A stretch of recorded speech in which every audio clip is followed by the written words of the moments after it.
పవన్ కళ్యాణ్ అన్నా లెజినో వాళ్ళ కుమారుడు మార్క్ శంకర్ సింగపూర్ లో అగ్ని ప్రమాదానికి గురైన విషయం అందరికీ తెలిసిందే.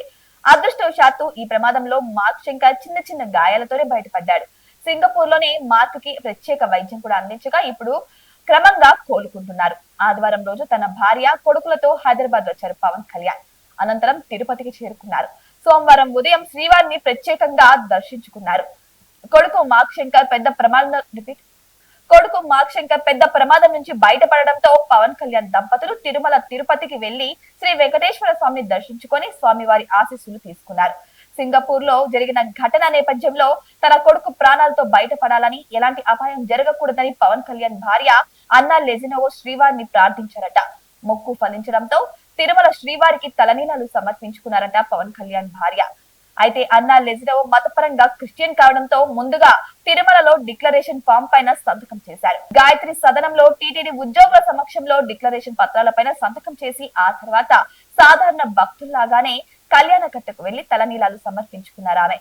పవన్ కళ్యాణ్ భార్య అన్నా స్వతహాగానే క్రిస్టియన్ అయినా సరే కొడుకు ప్రాణాల కోసం తమ మతాన్ని పక్కన పెట్టి తిరుమల వెంకటేశ్వర స్వామికి మొక్కుకోవడం ఇక్కడ విశేషం. అంతేకాదు తిరుమలలో అన్నదాన కార్యక్రమానికి కొంత విరాళం కూడా ఇవ్వాలని అన్నా భావిస్తున్నారట.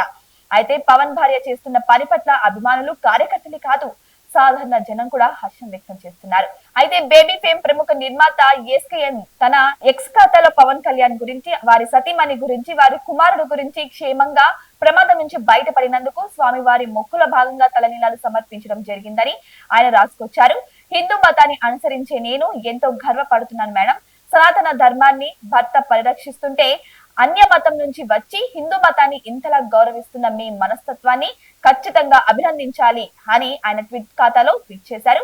మరి మీరేమంటారు? నిజంగానే అన్య మతస్థురాలు అయ్యుండి కూడా తిరుపతికి వచ్చి తమ మొక్కును చెల్లించుకున్నారు. ఆ వెంకటేశ్వర స్వామిని గాఢంగా నమ్మారు. చూసారు కదా ఈ వీడియోని. ఇటువంటి మరిన్ని అప్డేట్స్ కోసం మా ఛానల్ ని సబ్స్క్రైబ్ చేసుకోండి.